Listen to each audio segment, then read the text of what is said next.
to our channel just yet, please go on YouTube, type ABC News GH and subscribe to our channel. We'll be glad that you subscribed to the channel. Also interact with us via our socials at ABC News GH _ at ABC News GH _ on our socials. You'll be able to interact with us and then send us some messages to wish your friends and your loved ones a happy birthday. When you send us the message, we will so much be glad and we will wish them on your behalf. I'm glad to come your way this morning. I am Abna Mante. Today's going to be an interesting conversation as usual. I'll be having some labor conversations for us to understand certain things. The issue of labor has come up in recent days. Why has it come up? It is because of certain restructuring we are seeing, especially in government institutions. So we will engage labor experts to understand it.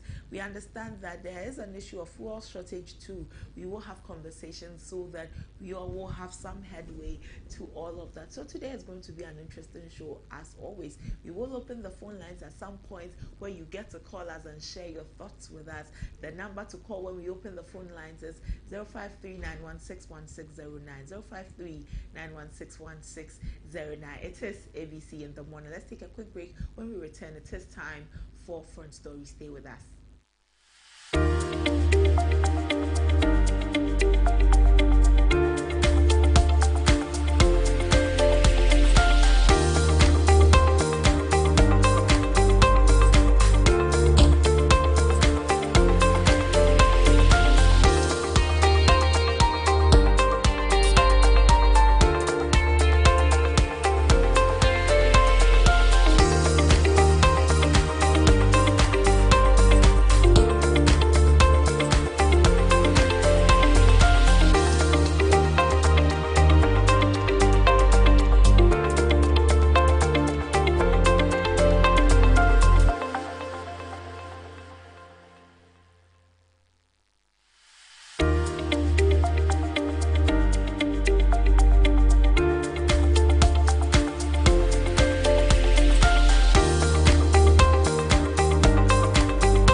Still watching ABC News GH on ABC in the morning here on ABC News GH. Let's head into our front story where we are having some conversations about labor, what it means, and we know labor is a very important thing to us in the country here.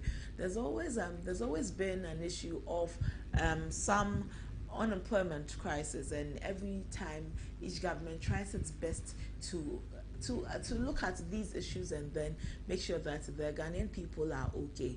But the recent restructuring of Ghana's ministries under President John Dramani Mahama has reduced the number of ministries from 30 to 23, aiming to streamline government operations and enhance efficiency. This initiative is a reflection of a focus on sustainability, innovation, and youth empowerment, with notable changes including the rebranding of the Ministry of Energy to the Ministry of Energy and Green Transition, signaling a commitment to renewable energy and environmental conservation.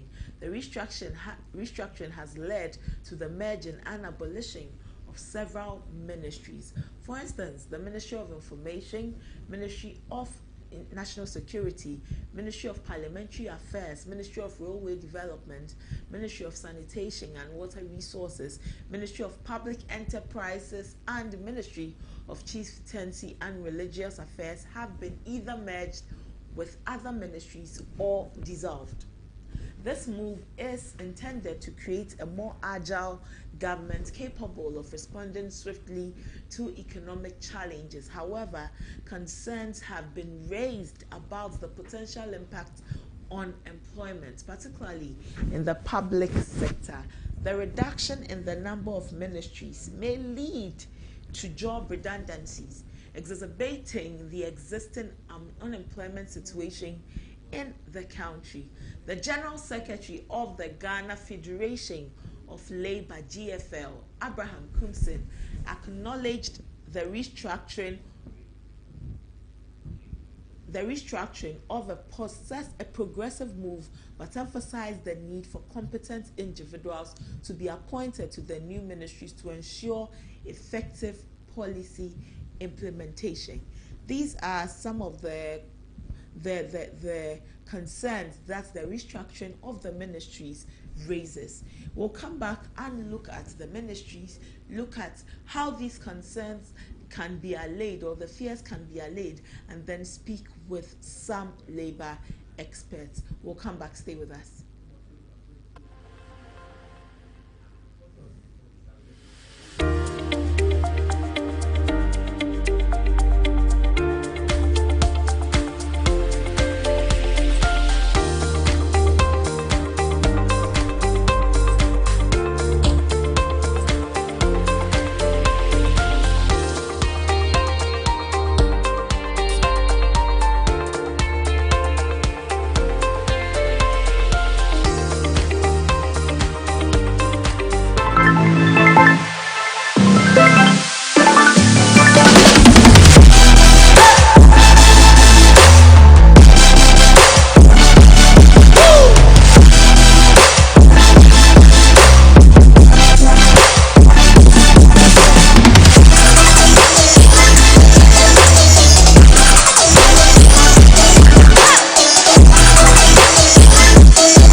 still watching the front story. So we're looking at the downsizing of the ministries and the looming unemployment it may create.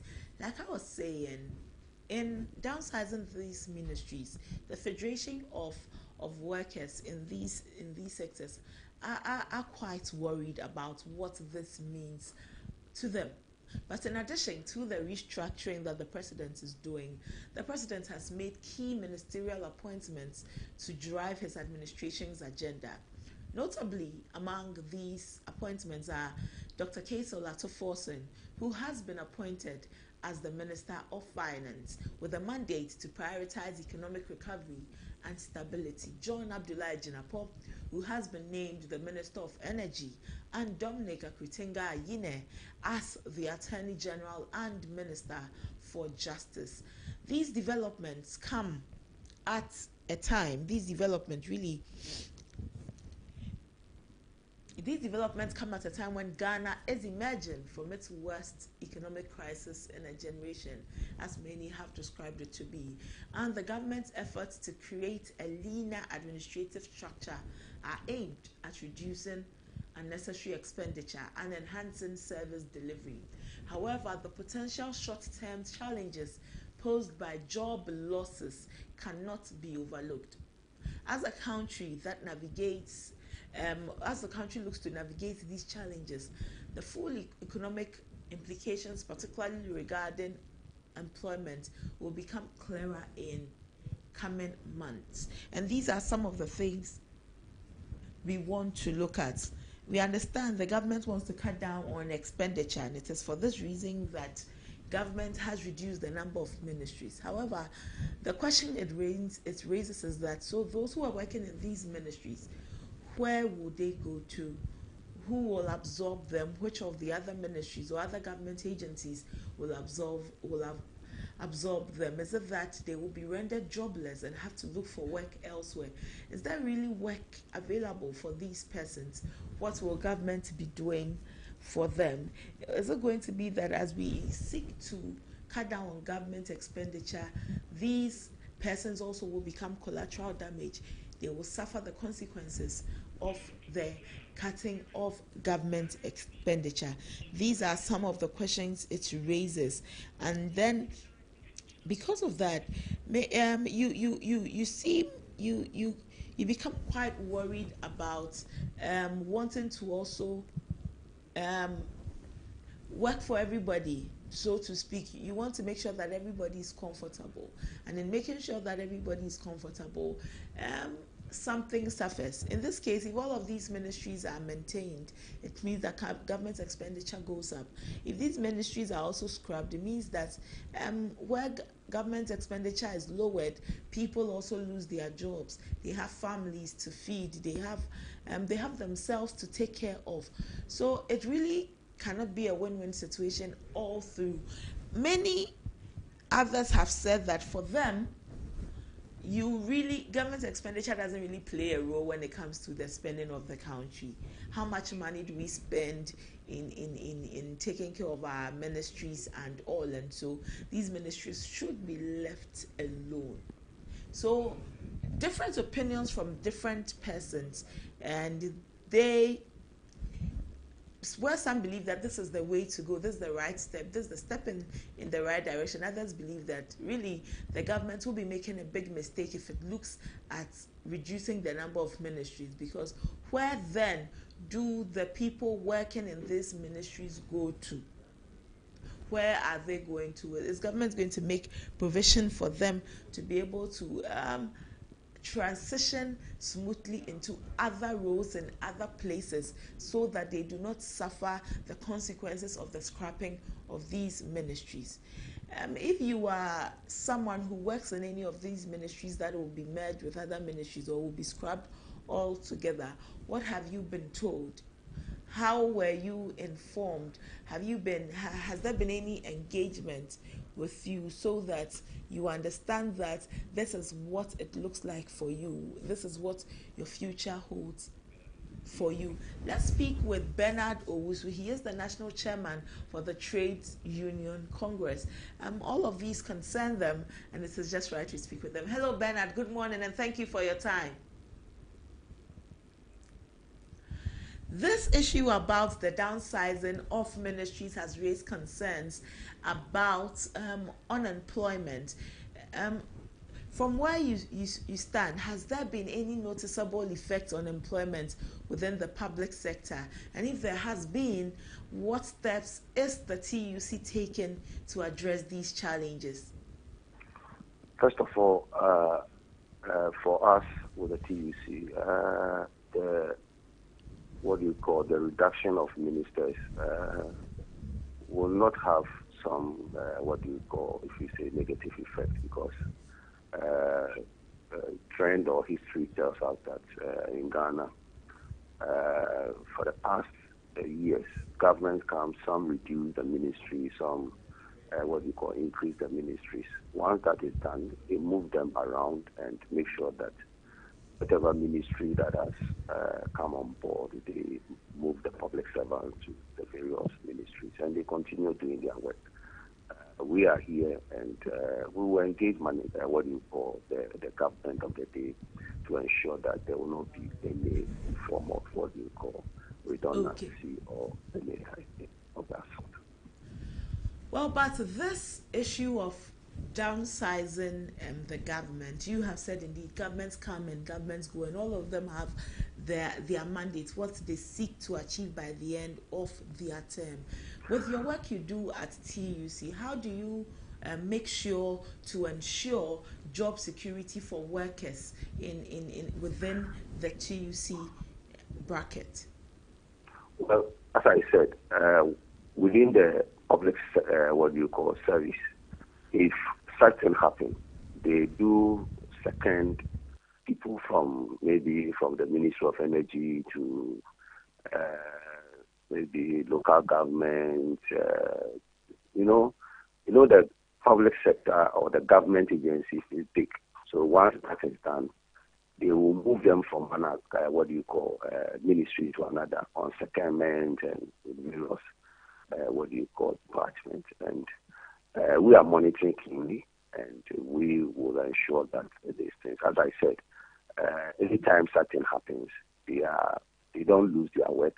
They are added on to the other agencies, and we will ensure that jobs are protected and nobody will lose his job. As I hear from your intro, whether the person who is involved, whether he has been mentioning it to, as we speak, it is now that the ministers are going into the vetting, and once that is done, they will when they assume office, we will monitor and ensure we engage them how these things will be done. And this is not the first time these things are happening. In the previous government, some come, they increase it, some come, they reduce it. And once that is done, everybody's job is safe. So we are monitoring, and if there is anything untoward, we will surely ensure that the right thing is done. Your opinion as TUC on this downsizing of ministries. We understand government wants to reduce expenditure and take off some burden from the economy and from Ghanaians. Do you think that really the reduction of ministries is the way to go in reducing government expenditure? For me, competence should be the key factor here. Other jurisdictions, we have a very small amount of ministers, and they perform. Ghana is an underdeveloping country, and we expect that we have people who can do the job and ensure that the right thing is done. And once the person is competent, we will then have the effect. Either the reduction or the increasing, the effect will come out for everybody to see when they start working. Decided, President John Dramani Mahama said he was going to work with a minimum number of ministers. Obviously, the incoming government then knew that workers would be affected one way or the other, whether they were going to move them to other ministries or not. Were there any stakeholder engagement with TUC? We've not even met in the presidency. We've not engaged any of them. That's why I said we are keenly waiting, and monitoring. Once it's going to affect workers, we'll go on the table and have a discussion to see the way forward for the Ghanaian worker. Okay. This is a new government that has been constituted barely 1 week into power. Government has so many plans for the next 4 years. Do you, as TUC or public sector workers, find any expression in the plan that has any bearing on you? For we, as TUC, we have our Workers' Manifesto.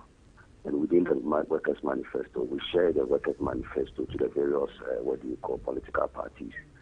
And we are looking up to it that once the government settles, we will sit down and have a conversation around the Workers' Manifesto to ensure that the Ghanaian worker is paid well. Okay. Can you take us through your Workers' Manifesto, at least 3 key points in it that if you sit with government and you have discussions with, you would be... For instance, we are asking that the pension of the Ghanaian worker should be reviewed, and we are also looking at it that state companies like the Moore Refinery, the ECG, and the likes are supposed to remain as what they call state organizations. We don't believe that government should privatize it and give it out to a private entity to run. We think that government should look for an efficient, people to man those organizations and for them to be profitable, because these are very strategic companies that we think that government should not give it out to private entities. Okay. When you talk about the workers' pension be reviewed as TUC, what kind of review are you looking at? For now, as we speak, workers go home on pension, and the kind of money that is given to workers is woefully inadequate. And we are asking that government should enhance it to ensure that when you are on pension, you have something that can take care of you. Because if I'm on pension and I'm paying 200 Ghana cedis or 300 Ghana cedis, we think that is woefully inadequate. And government should look at it in a way that when you are on pension, your pension can take you, it can get you something that you will be well resourced to be enable you not to die. But when you are even having some of illness or sickness, you can go to the hospital, pay for your bills, and make sure that you've worked and you're on pension and you are really on pension, as it happens in other places. Well, we're looking forward to your stakeholder engagements that you will have with government in the days to come. We really are interested in how the workers in the various ministries that will be either removed or merged will be spread across, so that no worker loses their job. Many are agitated about what it means for the Ghanaian worker, but coming from you, TUC, who works very closely with them, that government come, government go, no worker loses their job. They find a way of structuring them in other places. We're really looking forward to seeing how that pans out and having conversations with you again. We are grateful for your time. I'm most grateful for having me. Bernard Owusu, who is the National Chairman for the Trade Union Congress, TUC. He says that the TUC is monitoring the situation to ensure that all workers' jobs are secure or safe. He says that over the years, governments have come and gone. Whether they have increased the number of ministries or decreased the number of ministries, they always find a place for the workers who are already working there. So the issue of losing jobs really is not something to be very worried about. However, the TUC is monitoring the situation carefully to ensure that there is job security for these public sector workers. And he says that really the issue about the ministers is an issue of someone who is up to the task to do the job, whether it is many or less. The people who are put in charge, if they're able to do the job, it is what goes a long way to helping us as a nation. But in the broad scheme of things, the TUC is looking forward to their pensions reviewed, because he says that their pensions at the moment is woefully inadequate, woefully inadequate, and then they would expect that as this government has come into power in the next 4 years, when they are doing things for the betterment of the people of Ghana, one of the things that TUC will be looking forward to is that their pensions be reviewed higher or better so that they can enjoy a better pension life. And on the issue of ECG and other state agencies, he says that TUC do not support privatization of these state agencies. They would rather we put the right people in the right place and equip them to do the job better. But on this issue of downsizing the ministries and the concerns about a looming unemployment, TUC assures us that, as has been done in previous years, they highly believe that these workers' jobs will be safe and will be guarded, and so nobody will lose their jobs. This is not where the conversation ends. We will continue to monitor it and also continue to have conversations with the relevant bodies, the relevant organizations and associations, so that we find out if indeed the workers' jobs and positions have been secured, so that in days to come we don't hear that someone has lost their job because a ministry was restructured or merged with another ministry or even scrapped altogether. So if you have been concerned about the restructuring of the ministries, the president reducing the number of ministries and from 30 to 23, and bothered that someone may lose their job, for now, take it from the TUC that jobs are safe and secure. We'll follow and bring you updates as they happen. But that is all for Front Story this morning on ABC in the morning. We'll take a break and return with sports and some tech trick after the break. Stay with us. Don't go anywhere.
Hello, good morning. Welcome to the sports segment here on ABC in the morning. Remember, you stream it live on YouTube at ABC News GH. Let's do some sports now.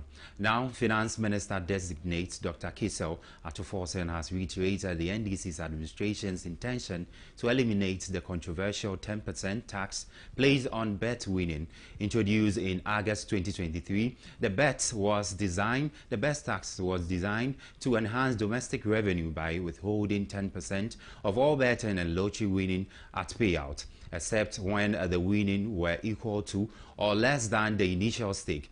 The Ghana Revenue Authority, GRA, projected the tax would generate approximately 400 million Ghana cedis annually to support the government's operations. However, during his vetting process, Dr. Forsen criticized the policy, stating that Ghana needs sustainable revenue strategies that promote compliance rather than burden citizens. Proud to this, some football enthusiasts have shared their thoughts on the government pledge to scrap 10% betting tax.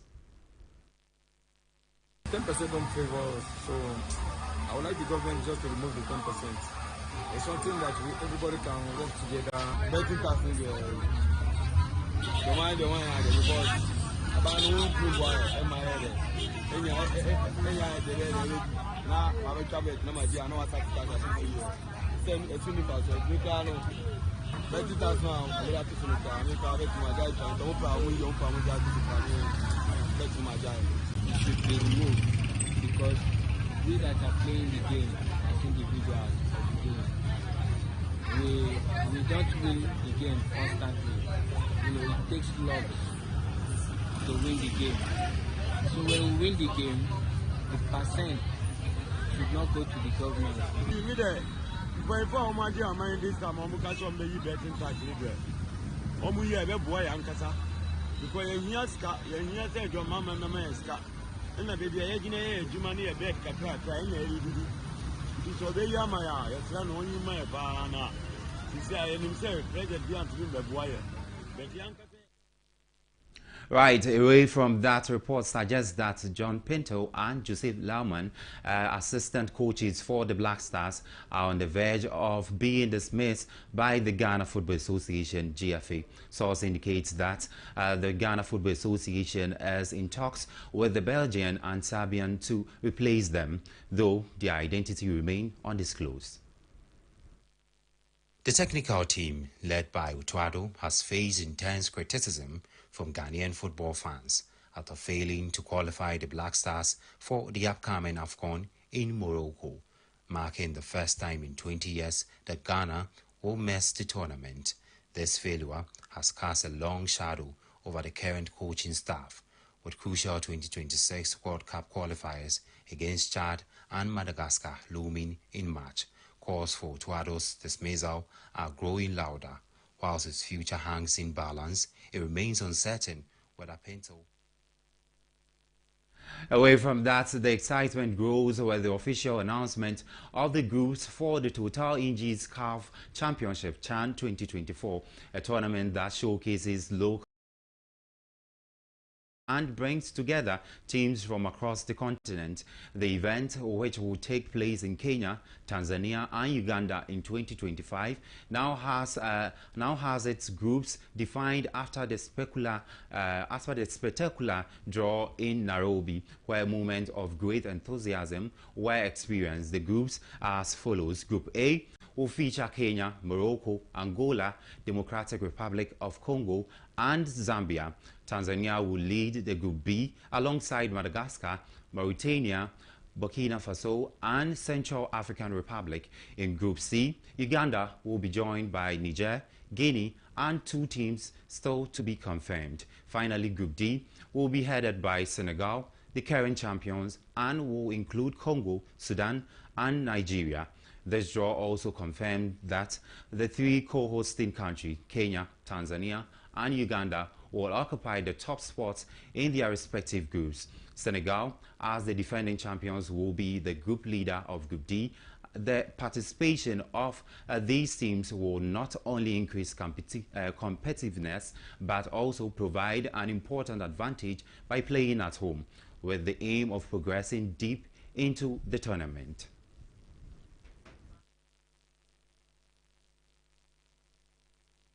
Well, that's how we wrap up for the sports segment here on ABC in the morning. For more sports updates, please follow us on our socials at ABC News GH and our website at www.abcnewsgh.com. I am Derek Kumi Kisiedu.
Welcome to 2025. Tabby Paint is excited to kick off the year with Tabby Semi-Gloss Paint, where innovation meets sophistication. With a superior coverage, a radiant glow, and a durable stain-resistant finish, Tabby Semi-Gloss Paint transforms spaces effortlessly. Designed for beauty and longevity, Tabby Semi-Gloss Paint saves time with fewer coats whilst delivering vibrant and easy to clean surface that stays flawless even in the busiest areas or under harsh weather conditions. With Tabby Semi-Gloss Paint, every coat is a promise of quality and excellence. Elevate your walls and inspire your spaces with Tabby Semi-Gloss Paint. Tabby Paint, the choice for your amazing spaces.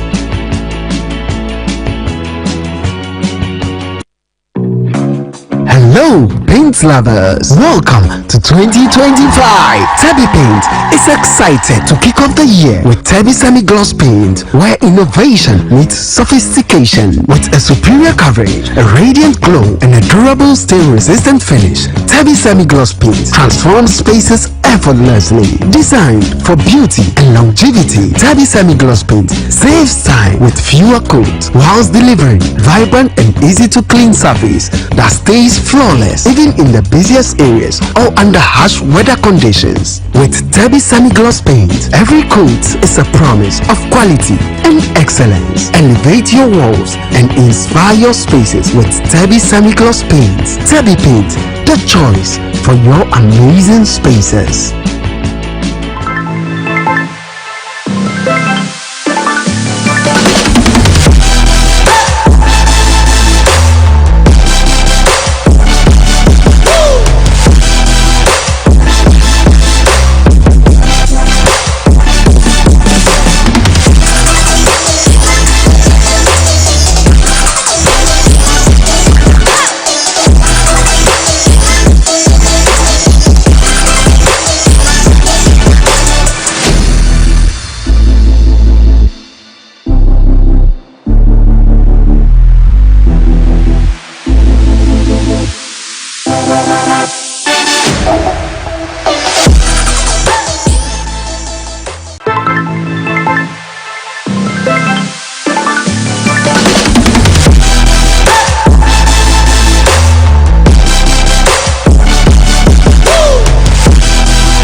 Hello there, good morning and welcome to Health Tips here on ABC in the morning. I am Eric Chinibuamelo, and today we're talking about something very relatable but also we give less attention to, and so we all have some long getting into our beds and after a long day, but there's the question that when was the last time you apparently washed your bed sheets, so your towels, or for that matter. But if you're thinking I should get to it later, then it means that this segment might just wake you up and also rethink and make that decision. So not washing your sheet and towels regularly might seem like a minor issue, but it can also have some serious consequences for your health and well-being. So imagine lying down in a bed sheet or the bed sheet where there's a sweat, there's a dead skin cells, there's oil from your body, a dust, mitt, and even bacteria are silently accumulating over there. You feel disgusted about it, I guess. But right over time, this is the time to also build up, and also it can also lead you into some skin irritations and allergies and even acne. So if you're quite sensitive to dust or pollen, and your pillowcase might just also be making things worse. And don't forget to make sure that your sheets are prime breeding ground for bacteria. It means that you could also unintentionally be giving yourself for your loved ones or one-way tickets to also rashes and even infections. So advisably, you are recommended to wash your bed sheet at least once a week. But how much of time do you pay attention to this? Then this could also help you do away with so many bacteria and also give you the facial glow. So now let's talk about towels. You use them every day, sometimes multiple times a day, in the morning and in the afternoon. Some of you even use your towels in the morning, afternoon, evening to bath. But after a hot shower or a workout, your towel is damp, which means that it's the perfect environment for bacteria and fungi to thrive. But if you're not so the person that likes to wash your towel frequently enough, you could be drying off with a mini petri dish, and gross, right? So those bacteria aren't just going to stay on your towel. They can easily transfer to your skin, causing everything from the body acne to Atlas's foot. So how often should you wash these essentials? Experts also have recommended that washing your sheets, that's your bed sheet, at least once every or twice a week is advisable. Likewise, your towels. So if you sweat heavily, you have allergies, or you have pets that sleep with you, you have to consider washing them more often, perhaps once a week. But towels should be washed after 3 or 4 uses, and more often if they are also damp for a long period. So after all, no one wants to dry off with a bacteria-filled towel. It means that if you regularly wash your towel, but they can also still smell bad. A lot of people also ask the questions that I still wash my towel, but anytime I wash it, it still smells bad. It means that one of the reasons for this could be that you've left them in a washing machine for too long after your wash. But especially also if it was a warm wash cycle, the time they are warm and damp will also allow the microbes to happily grow under that lab condition. So the number of these bacteria can double every 30 minutes. And the good news here is that keeping your sheet and towels fresh is a small change that can make a big difference in your health and comfort. Plus, there's nothing quite like the feeling of sleeping into a bed with freshly laundered sheet, or wrapping yourself in a soft. Just look how beautiful it is on your screen. Isn't it beautiful? But most of you don't even sleep on these days because it's either it's dirty, it's filled with sweat, and a whole lot of things. So how about making this a regular habit? Your skin, your sleep, your overall well-being will also help, and you'll thank me later. Well, let's know about what you also think about what I've shared, especially for the fact that this is going to be a very new thing for a lot of people, but it's part of us, and we have to incorporate that into our day-to-day activities. So if you are that person who likes to use your towel for a whole month without washing, I mean, what actually are you telling your body? That you're actually inviting bacteria into your body, you're inviting fungi and all of that into your. Some of you use your towels as long as 2 months without even washing. You sleep on your bed sheet for as long as God knows how, and you don't even think about washing it or changing it, but you feel comfortable still sleeping on it. It's not so much advisable. Health experts have advised. Even your sponge, you have to change it regularly. You don't have to be using these things often and often. It has to be changed regularly. But I hope this will help you, and of course, just as the weekend is approaching, you can take advantage and just visit that market square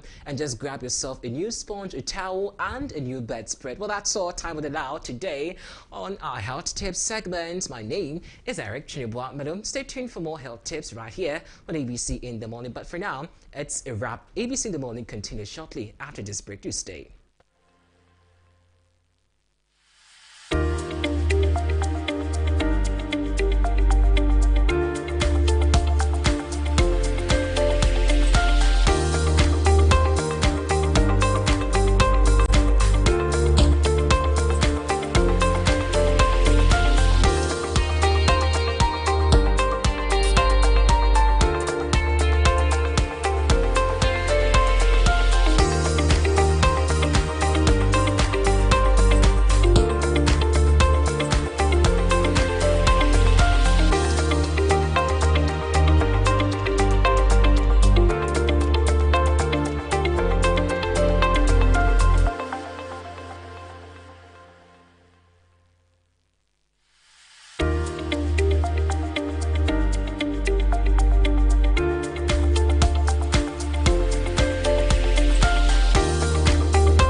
Ghana, we now have freedom.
watching ABC in the Morning live on ABC News GH. Up next is Business Fix.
On Business Fix today, we are looking at fuel pricing. Fuel is something that concerns all of us in the country, and as a people, whether you drive, whether you use public transport, fuel is a very important commodity. And anytime there is an issue with fuel, it concerns all of us. In recent days, fuel shortages have become a significant issue across parts of Ghana, especially in the northern regions. Last week, Damongo, the capital of the Savannah region, faced severe shortages, with drivers and residents scrambling for petrol. And while the National Petroleum Authority reassured the public that there was no cause for alarm, it also acknowledged that there were some logistical challenges and introduced a three-pronged approach to address the crisis and of this petrol crisis, that the challenges seen in the Savannah region. The plan was to allow oil marketing companies to source petrol from Kumasi and Temadepo and transfer 9 million liters of petrol from Buipe to Bolgatanga for immediate distribution. When the NPA used that approach, it also urged consumers to avoid panic buying and emphasized that fuel stocks were sufficient nationwide. This is what the NPA had said. However, despite these efforts, the shortage persists in Damongo. Not only Damongo, we realized that fuel shortage, the conversation about fuel shortage has been in the news for at least 10 days now, and oil marketing companies have raised, the Chamber of Oil Marketing Companies has raised concerns that the crisis could worsen and cited that the suspension of the Gold for Oil program and the shutdown of the Central Oil Refinery could be one of the things that would worsen the situation. The Gold for Oil program, when the erstwhile government implemented it, was a program that helped mitigate the impact of foreign exchange fluctuations. But as it has halted, it has left Ghana more exposed to global oil price shifts. Additionally, the closure of the Central Refinery has reduced our country's domestic refining capacity, and so the Chamber of the OMCs has called on government to revive the Gold for Oil program, to restart the Central Refinery and explore some alternative strategies to stabilize our fuel supply in the country. In response to all of these concerns, the Chamber of Bulk Oil Distributors has reassured the public that there is no immediate fuel shortage. And they have also confirmed that there is sufficient fuel available at port, with more petrol expected to arrive. This is also from them. Meanwhile, the Chamber of Petroleum Consumers, COPEC, has also forecasted a slight reduction in fuel prices in coming weeks, depending on the performance of the Ghanaian cedis. And while measures such as a recent 20 million foreign exchange auction by the Bank of Ghana are being taken to address the crisis, experts stress the need for more substantial actions to stabilize the exchange rate and ensure reliable fuel supply. It means that the prices of fuel obviously are going to be hinged on the exchange rate and whether we have enough forex to be able to. But let me take you through the Gold for Oil program shortly, and let's see how it was supposed to help our oil our industry so that we could have fuel at all times. The Gold for Oil program was initially introduced as a cyclical policy, and it played a strategic role in Ghana's fuel import transactions. Under the arrangement for the Gold for Oil, this is what the Bank of Ghana was doing. The Bank of Ghana and Precious Mineral Marketing Company facilitated the purchase of oil using gold in cedis. In this way, a portion of gold is exchanged for oil, and the BOG supplies the acquired oil to the bulk oil storage and transportation company, BOST.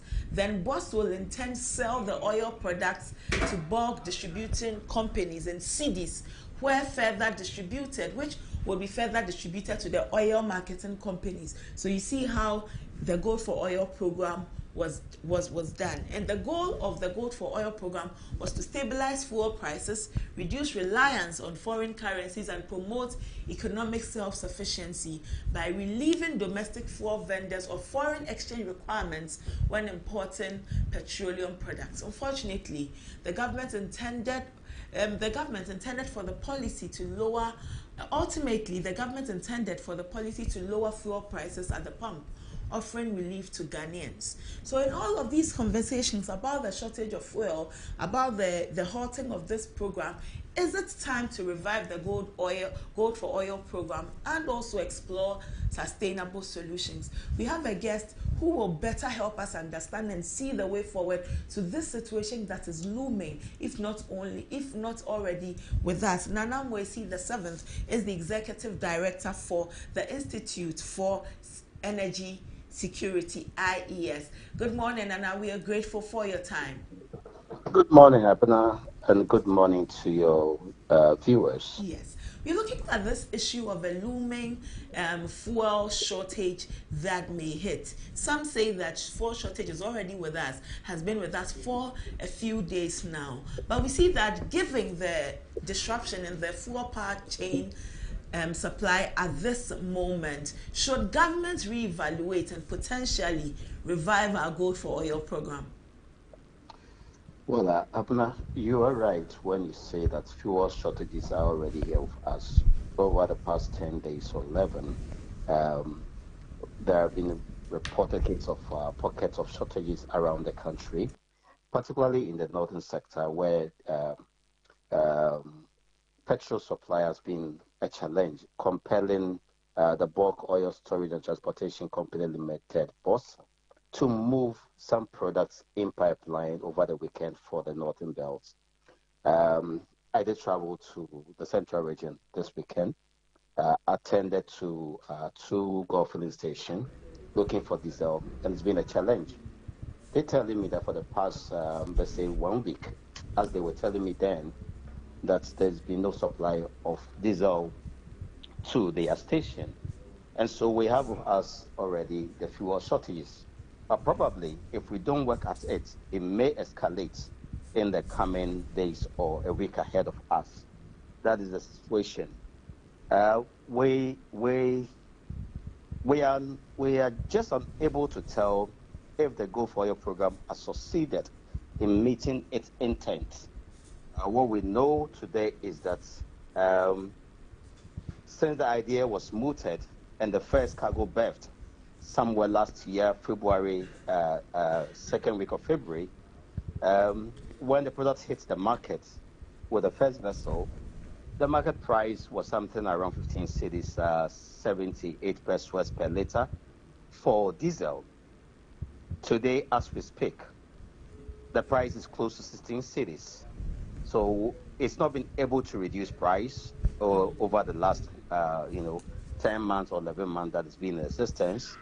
The cedi against the dollar was selling for about 12 cedis, 77 pesos for 1 Ghana cedis. Was selling for about 12 cedis, 77. Today the cedi is selling something a little above 16 cedis. So it's not been able to also reduce the fall of the cedi against the dollar. The next we also identify is that even though it was propagated then that by the third, fourth month into the program, BOSS was going to control almost 50% of the market. Up to now, BOSS has not succeeded in controlling even more than 35% of the market. And so we have been more reliant still on private sectors, participants like the BDCs and to some extent the Century Oil Refinery when it was working. Now we have to look at it again, and we tend to side with the minister when he spoke the last time during his vetting. That's the minister designate. And it was clear that the program may be reviewed. And when you say you want to review a program, it's not to say you want to cancel it. As in political domain, sometimes it means so.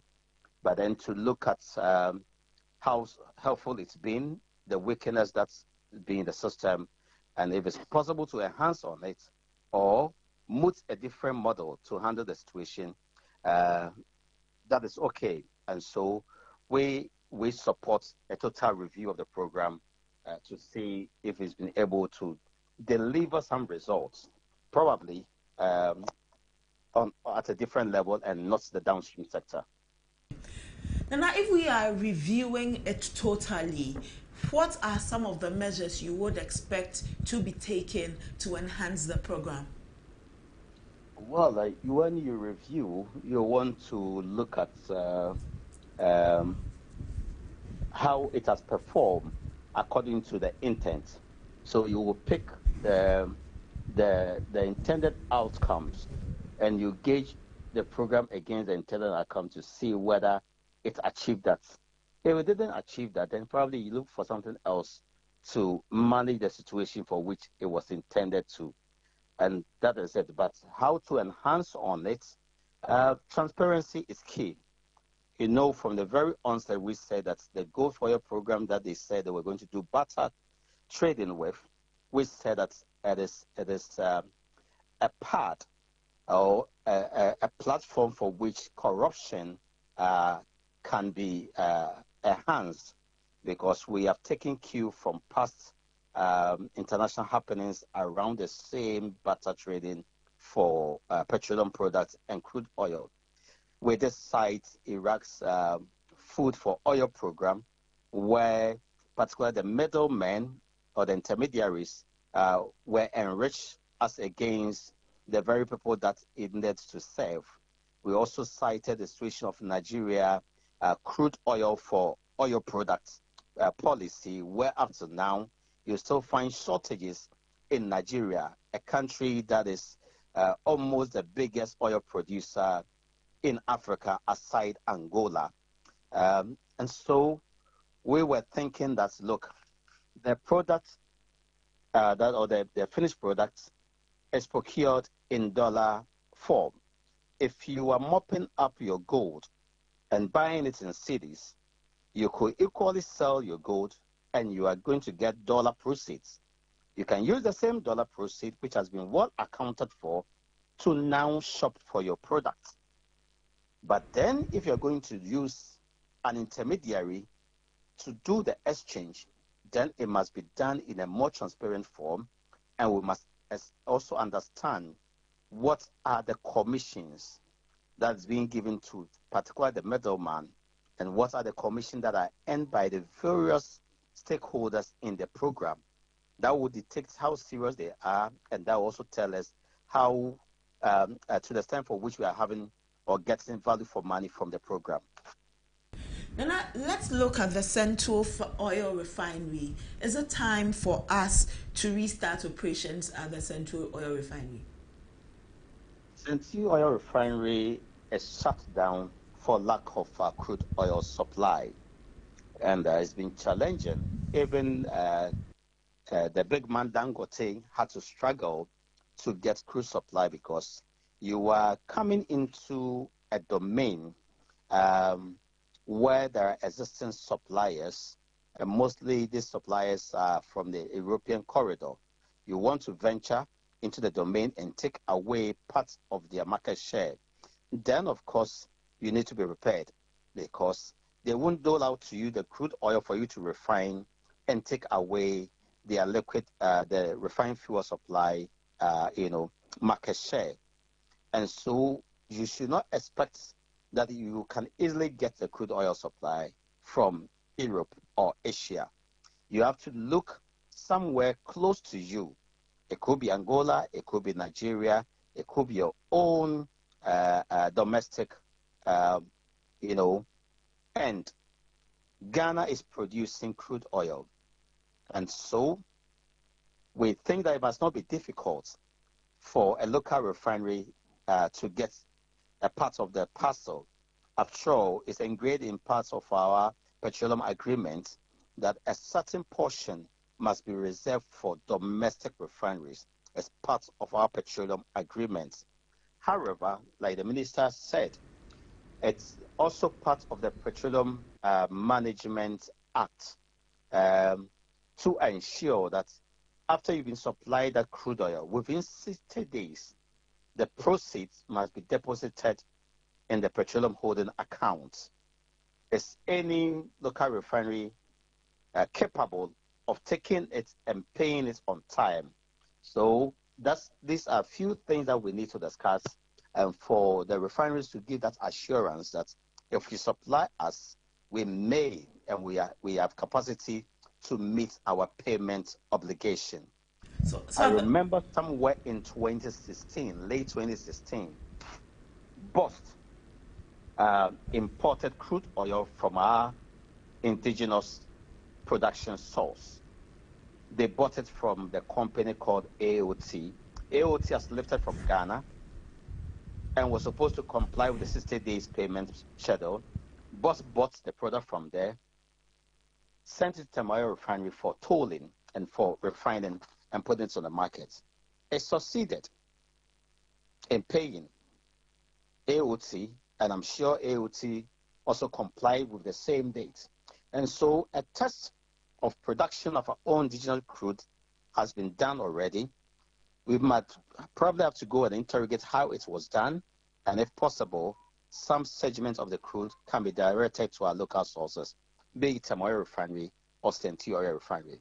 But it's very critical that we have a local refinery working for us to have a meaningful and a more sustainable downstream petroleum sector. You can't be reliant on imports and say you have a strong, robust, and sustainable downstream sector when your local refineries are almost non-existent or are not working. Okay. Well, let's look at oil distribution and the role technology and innovation can play in our energy security and in a way to also enhance our sustainability. If we cannot only rely on just the crude and then the making the crude into what we need and distributing it, what are the other sources that Ghana can look at? And in any case, are we even better equipped to now rely on other sources for fuel and energy? Well, I think if we keep on relying on,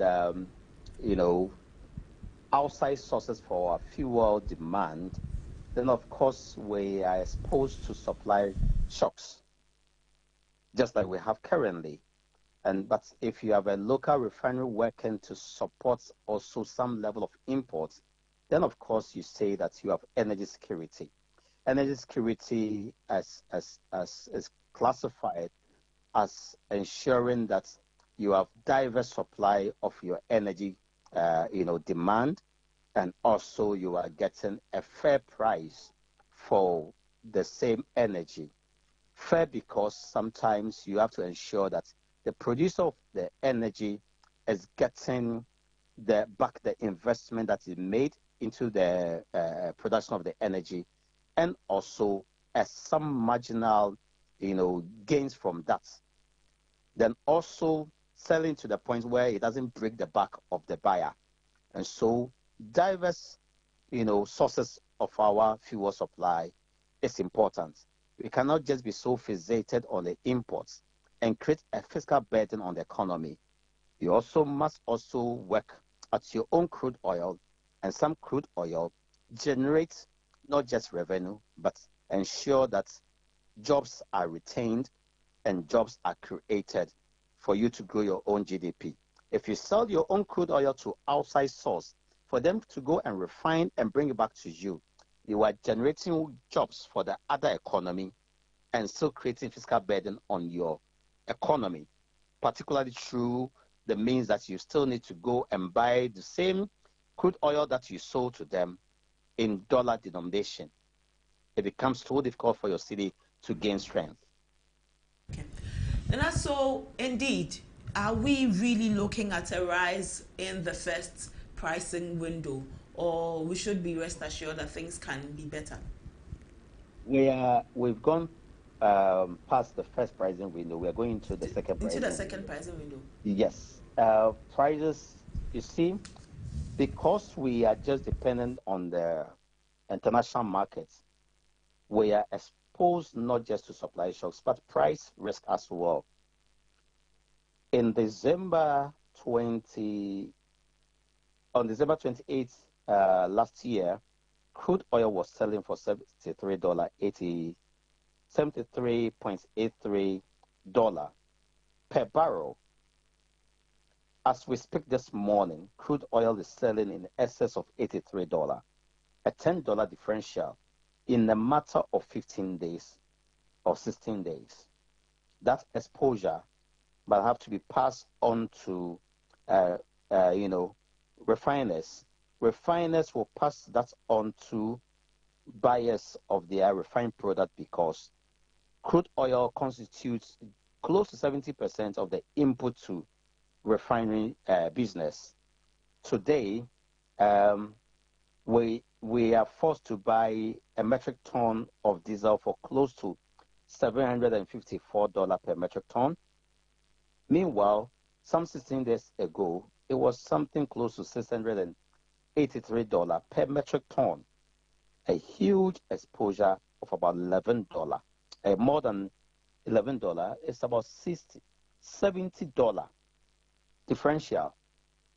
That differential will have to be passed on to the ordinary consumer when Ghanaian private importers bring it in for OMCs to pick it. They have to pass on to you and I. So for this new window, yes, we are likely, and it's clear that we will have products price going up. And in fact, we have some turbulence weeks ahead of us as a country. Crude oil price will keep on surging for the next 10 days. And they will pass on to the finished product prices. And consumers in Ghana will also have to bear with that because fuel prices locally will also be battered. Right. And now we are grateful for your time this morning. We look forward to more conversation with you. Thanks for having me this morning.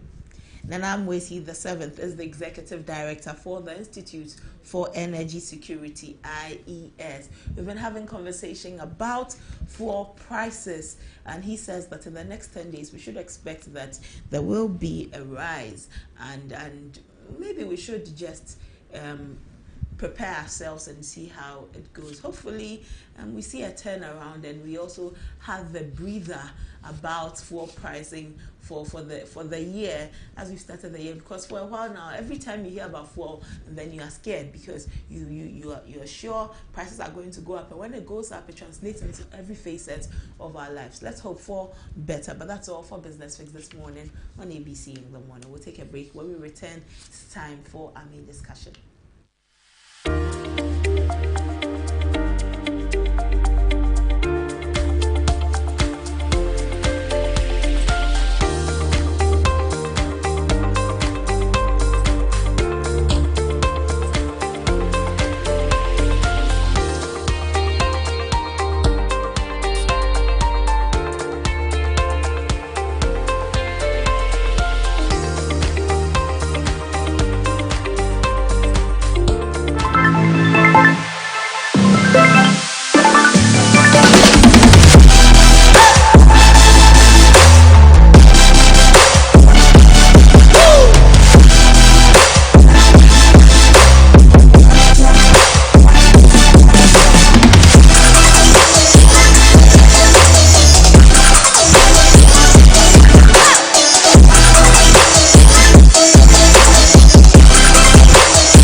This is the main discussion on ABC in the morning, and today we turn our focus to a pivotal moment in Ghana's governance with President John Dramani Mahama's recent nomination of 10 youthful and dynamic regional ministers. The appointments fall in line with Mahama's broader youth empowerment program, fulfilling promises made in his party's manifesto, particularly the Ministry of Youth Development and Empowerment, which was established on January 9, 2025.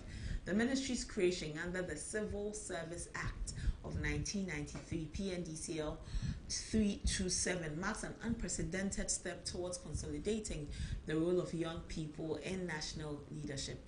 The 10 nominees represent the youngest batch of regional ministers in Ghana's history, with the Ashanti region's Dr. Frank Amoako-Hene making history as the youngest ever to hold such a position. The president's decision also reflects his dedication to bridging regional inequalities, especially in impoverished areas, ensuring that new leadership brings fresh perspectives and ideas to combat long-serving challenges. And as we discuss the impact of these appointments, we'll also touch on the key national security appointments made by President John Dramani Mahama. With national security concerns becoming more prominent, the president's choices in this critical area, such as Prosper Douglas Bani as National Security Region, it is John Kwejo Japon. For the Volta region, James Gunu. Eastern region, Mrs. Rita Akosua Ejay Awate. For the Northeast region, Ibrahim Tia. For the Ashanti region, Dr.